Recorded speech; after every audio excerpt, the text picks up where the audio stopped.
Hello everyone. आज evidence act का 17वां और आखिरी दिन है। आज हम सेक्शन 155 से लेके आखिरी सेक्शन 167 तक चलेंगे और एविडेंस एक्ट आज कंप्लीट कर देंगे। देखें, सबसे पहली धारा आज जो हमें पढ़ना है धारा 155 है, जो कहती है एविडेंस एक्ट की धारा 155, साक्षी की विश्वसनीयता पर अधिक्षेप। अधिक्षेप कहते हैं अविश्वास को। कहने का मतलब है कोई साक्षी जब न्यायालय में आता है तो प्रतिपक्षी या फिर न्यायालय की सम्मति से वो पक्षकार जिसने उसे बुलाया है निम्न तीन बातों के आधार पर उस साक्षी की विश्वसनीयता पर अधिक्षेप या अविश्वास जता सकता है। मतलब साक्षी के बारे में जो भी साक्ष्य देने आया है तो प्रतिपक्षी या फिर न्यायालय की अनुमति से वो पक्षकार जो उस साक्षी को बुलाया है निम्नलिखित तीन बातों के आधार पर ये कह सकता है कि हम इनके ये जो साक्षी साक्ष्य दे रहा है ये विश्वसनीय आदमी नहीं है। कौन कौन सी तीन बातें हैं? पहली बात, उन व्यक्तियों के साक्ष्य द्वारा जो ये परिसाक्ष्य देते हैं कि साक्षी के बारे में अपने ज्ञान के आधार पर वे उसे विश्वसनीयता का अपात्र समझते हैं। कहने का मतलब है वो व्यक्ति चाहे वो उसी के पक्षकार के हों या अपोजिट पक्ष के हों, वो कह सकते हैं ये जो साक्षी साक्ष्य देने आया है ये भाई झूठा आदमी है, इसलिए ये विश्वास करने के लायक नहीं है। दूसरी बात, ये साबित कर दी जाए कि ये साक्षी साक्ष्य देने आया इसको रिश्वत दी गई है या कोई लालच दिया गया है या इसको धमकी दी गई है, इसलिए ये जो साक्ष्य दे रहा है वो साक्ष्य विश्वास करने के लायक नहीं है। तीसरी और आखिरी बात, उसके साक्ष्य के किसी ऐसे भाग से जिसका खंडन किया जा सकता है असंगत पिछले कथनों को साबित करने द्वारा। कहने का मतलब है जो साक्षी साक्ष्य दे रहा है उससे पहले उसने जो साक्ष्य दिए थे उससे वो असंगत है। कहने का मतलब है पहले उसने कुछ और साक्ष्य दिया था, अब वो कुछ और साक्ष्य दे रहा है, तो क्या कर सकता है प्रतिपक्षी या वो साक्ष्य पक्ष जो उसे बुलाया है वो कह सकता है देखिए बार बार अपने स्टेटमेंट अपने साक्ष्य को बदल रहे हैं क्योंकि ये झूठे आदमी है, इन्होंने पहले कुछ और साक्ष्य दिया था अब कुछ और साक्ष्य दे रहा है।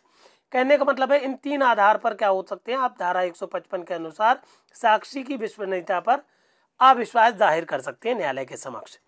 अब इसमें एक स्पष्टीकरण बहुत इंपॉर्टेंट है कि जो भी साक्षी किसी अन्य साक्षी को विश्वसनीयता के अपात्र घोषित करता है, मान लीजिए आपने साक्षी कह दिया कि हम इनको भाई विश्वास के लायक नहीं समझते, तो होगा क्या, मुख्य परीक्षा में भले ही उनसे ये ना पूछा जाए कि क्यों नहीं समझते हैं या क्या ऐसी बात है, मगर प्रतिपरीक्षा जब होगी प्रतिपक्षी जो होगा प्रतिपरीक्षा में उनके कारणों को पूछेगा कि ये बताइए कि आप इनको कह रहे हैं कि ये विश्वसनीयता के अपात्र हैं, ये ऐसे हैं, इनको रिश्वत मिली है या वो इस तरह से धमकी मिली है। तो अगर प्रतिपक्षी ऐसे सारे सवाल जवाब करता है और पाता है कि जो इस ऐसे साक्षी की विश्वसनीयता पर आक्षेप लगा रहे थे, उंगली उठा रहे थे, वो खुद ही झूठ बोल रहे थे जबकि साक्षी सही था अपनी जगह पर, तो होगा क्या, ऐसी बात का जो साक्षी ने जिन लोगों ने विश्वसनीयता के अयोग्य समझा है तो ऐसे व्यक्तियों के साक्ष्य को नहीं प्रस्तुत करेगा कि इस मामले में ये झूठ बोल रहे थे, उस मामले में झूठ बोल रहे थे, बल्कि क्या करेगा, अगर ये लोग झूठे आक्षेप लगाए हैं तो इन लोगों पर क्या होगा, मिथ्या साक्ष्य देने का आरोप लगाया जा सकेगा।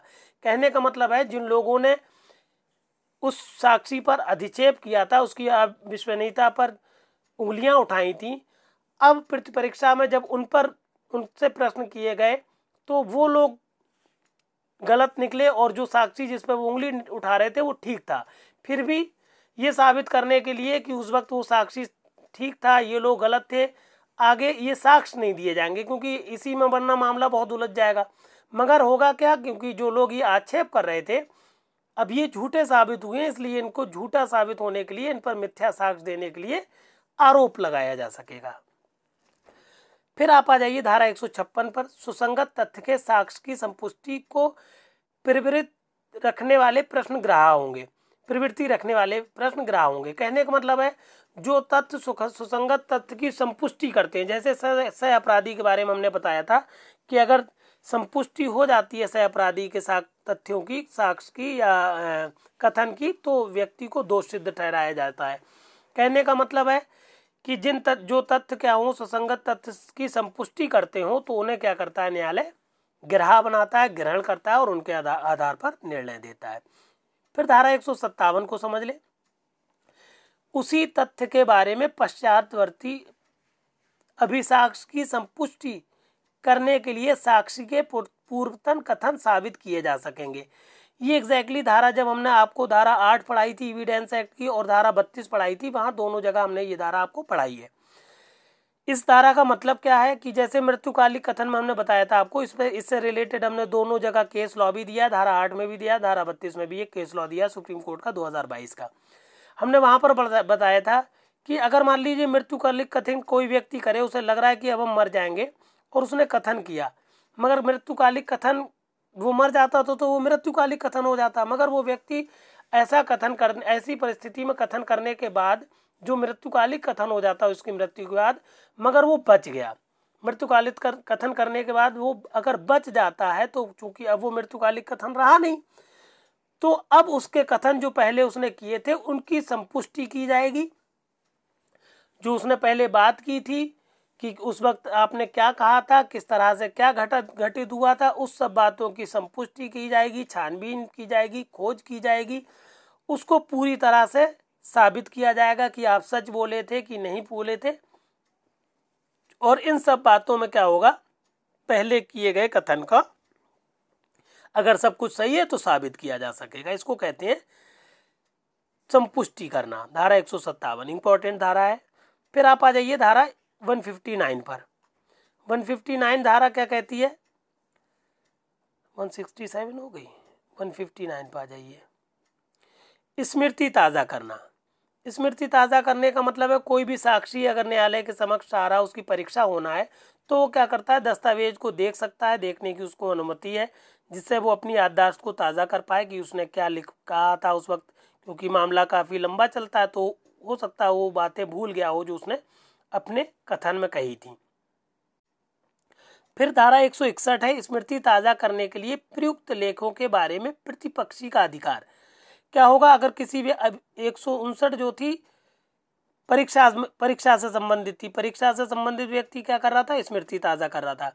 161 में क्या होगा, प्रतिपक्षी है और प्रतिपक्षी की परीक्षा होना है। प्रतिपरीक्षा के दौरान भी वो क्या कर सकता है, न्यायालय से अनुरोध कर सकता है कि हमको दस्तावेज दिखाए जाएं, जो लिखित कथन है वो हमको दिखाए जाएं, हम अपनी स्मृति ताज़ा करना चाह रहे हैं। तो वो धारा अगर प्रतिपरीक्षा के दौरान स्मृति ताज़ा करना चाहता है तो अपनी धारा 161 एविडेंस के अनुसार स्मृति को ताज़ा कर सकता है, दस्तावेजों को, लेखों को देख सकता है न्यायालय की अनुमति से। फिर धारा 164 पर आ जाइए। सूचना पाने पर जिस दस्तावेज के पेश करने से इनकार कर दिया गया है उसको साक्ष्य के रूप में प्रयोग में लाना। कहने का मतलब, इस धारा को ध्यान से समझ लीजिए कि कोई पक्षकार है, जिस पक्षकार के पल्ले में दस्तावेज है और न्यायालय ने कहा कि आप दस्तावेज पेश कर दीजिए। अब वो न्यायालय के समक्ष उसने दस्तावेज पेश नहीं किए, न्यायालय के कहने के बाद भी, बाद में वो चाहता है, बाद में जब उसने दस्तावेज नहीं किए, चूंकि प्राथमिक साक्ष्य उसके पास थे, तो न्यायालय के कहने के बाद भी उसने प्राथमिक साक्ष्य पेश नहीं किए। द्वितीय पक्षकार ने अनुमति लेकर द्वितीय साक्ष्य पेश कर दिए न्यायालय के समक्ष। द्वितीय साक्ष्य पेश करने के बाद ये झटपटाने लगे, इन्होंने कहा अब हम जो प्राथमिक साक्ष्य पेश करना चाह रहे हैं, हम अब दस्तावेज पेश करना चाह रहे हैं। तो ऐसे व्यक्ति को, जिससे पहले न्यायालय कह चुका है दस्तावेज पेश करिए, इन्होंने पेश नहीं किए थे, अब इनको दस्तावेज पेश करने की अनुमति तब तक नहीं है जब तक कि दूसरा पक्षकार सम्मति ना दे दे या फिर न्यायालय आदेश ना दे दे कि हाँ चलिए आप दस्तावेज पेश करिए। तब तक मतलब इन दोनों बंदिशों के बाद ही, मतलब या तो प्रतिपक्षी सहमत हो जाए कि चलिए ठीक दस्तावेज पेश कर दीजिए, या फिर न्यायालय आदेश कर दे कि चलिए अब दस्तावेज पेश कर दीजिए, आप पहले तो आपने नहीं किए थे अब पेश कर दीजिए, तब ही ये दस्तावेज पेश कर सकते हैं, वरना ये दस्तावेज पेश नहीं कर सकते। यहाँ पर हमने आपको नंबर दे दिया है 9450770672। अगर कोई असुविधा है तो ये व्हाट्सएप नंबर है, इस पर हमें मैसेज आप छोड़ दें, या फिर चैनल ढूंढने में कोई दिक्कत हो रही हो तो डायरेक्ट डालें @law classes by Firoz sir. जैसा कि हमने बताया है एविडेंस एक्ट हम डे 12 से दे रहे हैं, 12वें दिन से एविडेंस एक्ट दे रहे हैं, और डे 28 तक ये कंप्लीट एविडेंस एक्ट हो जाएगा, जो कि प्री प्लस मेंस पर आधारित है। आपका complete pre plus mains matter हम दे रहे हैं, जो कि हर प्रतियोगी परीक्षा जो भी इंडिया में होती है, चाहे वो PCSJ हो, HJS हो या AP हो, सबके लिए ज़रूरी है, सबके लिए पर्याप्त नोट्स हैं ये। फिर आप आ जाइए धारा 165 में। 165 क्या कहती है धारा? प्रश्न करने या पेशकरण का आदेश देने की न्यायालय की शक्ति। बहुत इंपॉर्टेंट है ये। क्या होगा? न्यायाधीश क्या है? सुसंगत तथ्यों का न्यायाधीश या मजिस्ट्रेट या जो भी न्यायालय है, वो सुसंगत तथ्यों का पता चलाने के लिए या उनका उचित सबूत प्राप्त करने के लिए किसी भी रूप में, किसी भी समय, किसी भी साक्षी को, किसी भी पक्षकार को कोई भी सुसंगत या विसंगत तथ्य के बारे में कोई भी प्रश्न जो वो चाहे पूछ सकेगा, और कोई भी दस्तावेज या चीज़ जो वो पेश करना आदेश के लिए ज़रूरी समझता है, निर्णय देने के लिए ज़रूरी समझता है, तो उस चीज़ को, उस दस्तावेज को, उस वस्तु को पेश करने का आदेश दे सकेगा हर व्यक्ति को, हर पक्षकार को, हर साक्षी को। और ना तो पक्षकार और ना उनके अभिकर्ता किसी भी प्रश्न पर जो न्यायालय उनसे कर रहा है ऐसे या जो आदेश दे रहा है, तो ना ही प्रश्न पूछने पर कोई आक्षेप कर सकते हैं, ना ही प्रत्युत्तरदाता किसी भी उत्तर देने के मामले में किसी साक्षी से जो प्रश्न किया गया है उस प्रश्न को पूछने के बारे में कोई रोक टोक कर सकते हैं न्यायालय को। मतलब क्या है? बिना किसी रोक टोक के, बिना किसी अनुमति के, बिना किसी प्रभाव के न्यायालय क्या करेगा? कोई भी प्रश्न पूछेगा, किसी भी स्तर पर पूछेगा, किसी भी दस्तावेज को पेश करने का आदेश देगा, और कोई भी प्रतिपक्षी जो है वो इस बात का हकदार नहीं होगा कि वो कहे कि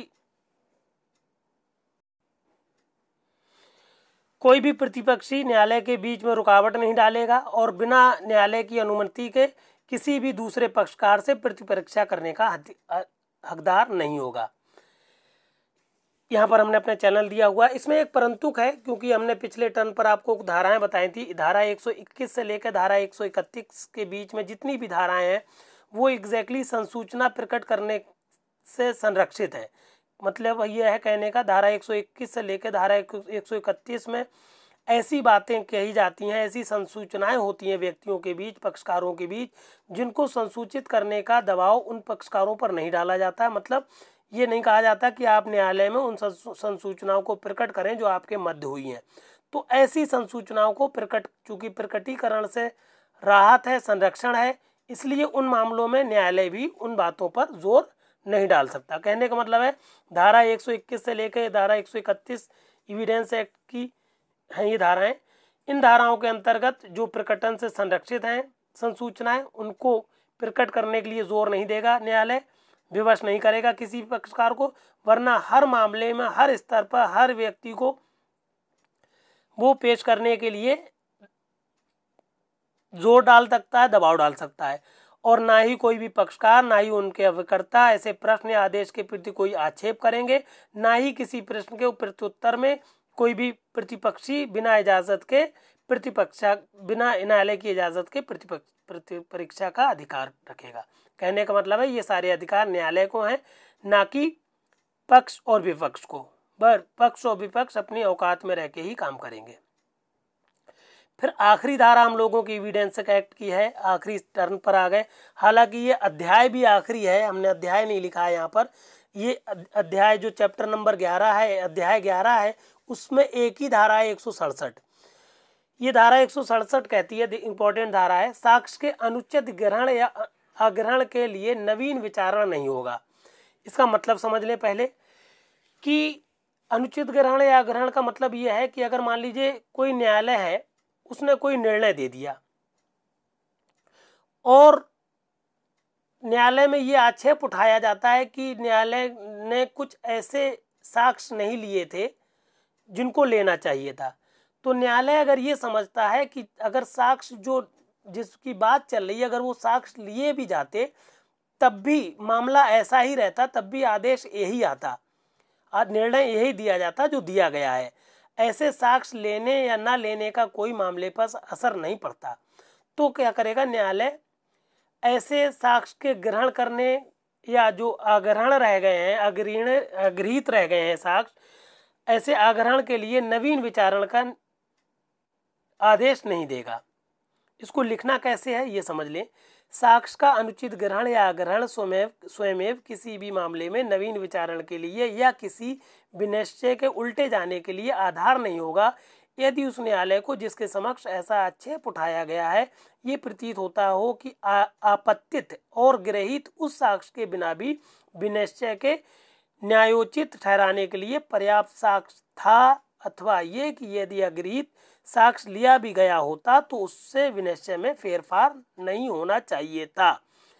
बात आप समझ गए होंगे, जो हमने पहले बताई थी वही चीज़ है कि न्यायालय से जब ये प्रश्न उठाता है कोई पक्षकार कि ये साक्ष्य नहीं लिया न्यायालय ने, तो अगर न्यायालय ये कह देता है कि अगर आपका साक्ष्य ले भी लेते तब भी न्यायालय के निर्णय में कोई फेरफार नहीं होता, आपका साक्ष्य बिल्कुल बेकार टाइप का था, उसके लेने न लेने से न्यायालय के निर्णय पर कोई असर नहीं पड़ता, तो ऐसे साक्ष्य को ग्रहण ना करने पर या अनुचित ग्रहण करने पर, या तो वो साक्ष्य लिया ना गया हो, अगर लिया गया हो तो प्रॉपर तरीके से ना लिया गया हो, तो ऐसे सब मामलों में न्यायालय नवीन विचारण का आदेश नहीं करेगा। कहने का मतलब है उसका ग्रहण किया जाना या ना ग्रहण किया जाना बराबर था, इसलिए जो सुप्रीम कोर्ट निर्णय दे देगा न्यायालय, वो न्यायालय पर्याप्त होगा, उसके लिए नवीन विचारण नहीं होगा।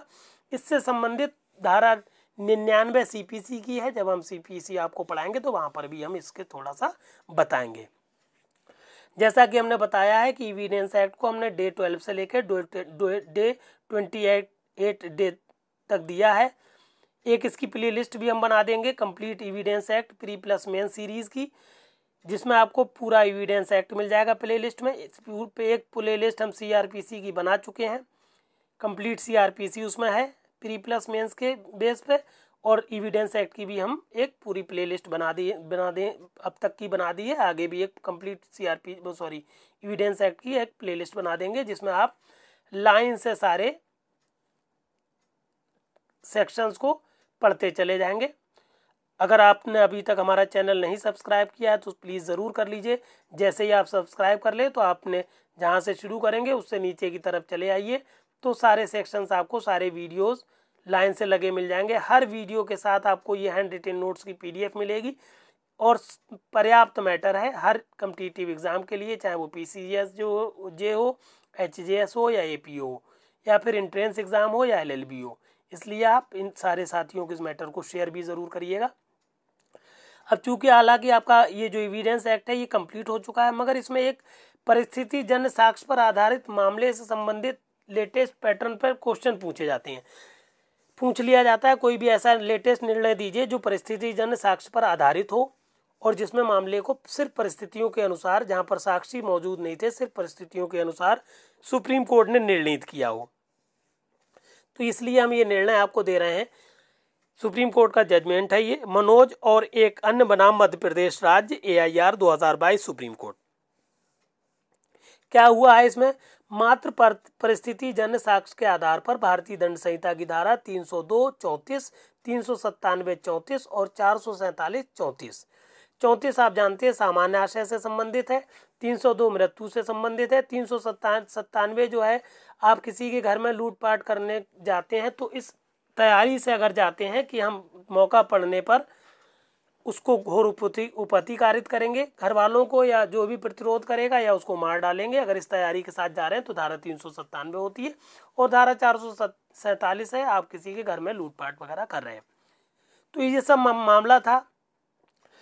इस पूरे मामले में क्या हुआ था, दोष सिद्ध हो गई थी, और सुप्रीम कोर्ट के सामने प्रश्न ये था कि दोष सिद्ध वैध है कि नहीं है, जहां की पीड़ित के घर में घुसकर लूटपाट करने और प्रतिरोध करने पर घर में मौजूद 3 महिलाओं की हत्या करने के अपराध में अन्य दंड के साथ धारा 302, 34 के अंतर्गत अपीलार्थी को मृत्यु दंड दिया गया।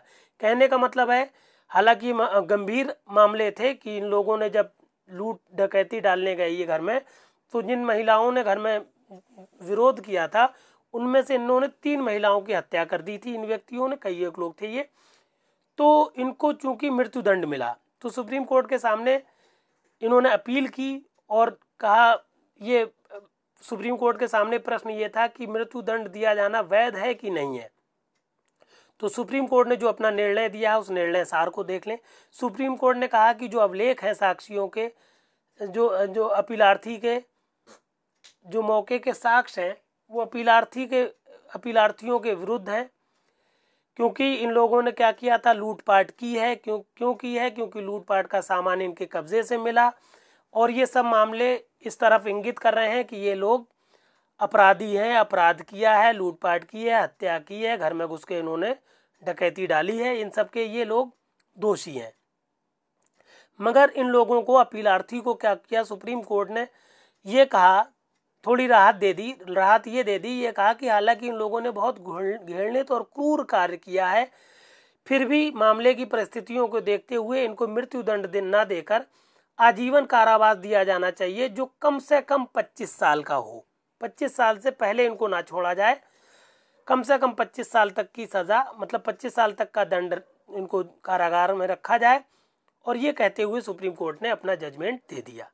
इस तरह से हमने एक आपको परिस्थिति जन साक्ष्य के आधार पर एक निर्णय दे दिया सुप्रीम कोर्ट का।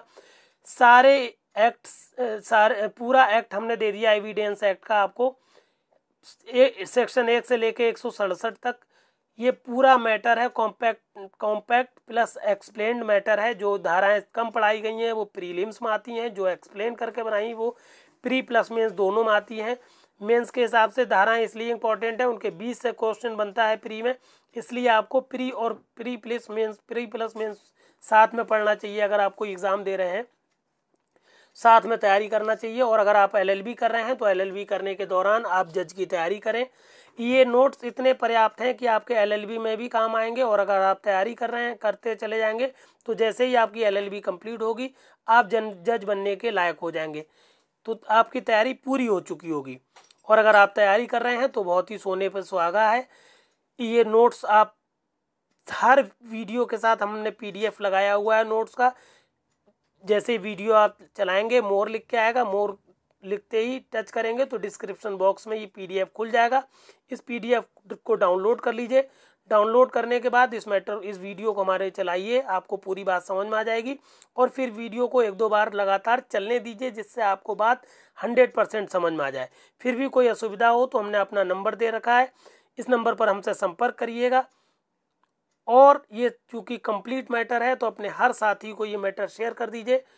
और हमारे चैनल को अगर अभी तक आपने सब्सक्राइब नहीं किया है तो सब्सक्राइब कर लीजिए, क्योंकि हम सीआरपीसी दे चुके हैं, एविडेंस दे चुके हैं, इसके बाद हम आपको आईपीसी कंप्लीट देंगे। इस तरह से हम जितने भी भारत में लॉ के पेपर हैं या लॉ से लेके एक्ट हैं, सारे एक्ट जो भी पीसीएसजे, एचजेएस, एपीओ या एंट्रेंस एग्ज़ाम या एआईबीई एग्ज़ाम या एलएलबी में आते हैं, सारे सब्जेक्ट का सारा मैटर देंगे आपको, और वो भी हैंड रिटन नोट्स के साथ, और वो भी फ्री ऑफ कॉस्ट। इसलिए आप हमारे चैनल को सब्सक्राइब करें और मैटर को शेयर करें। धन्यवाद।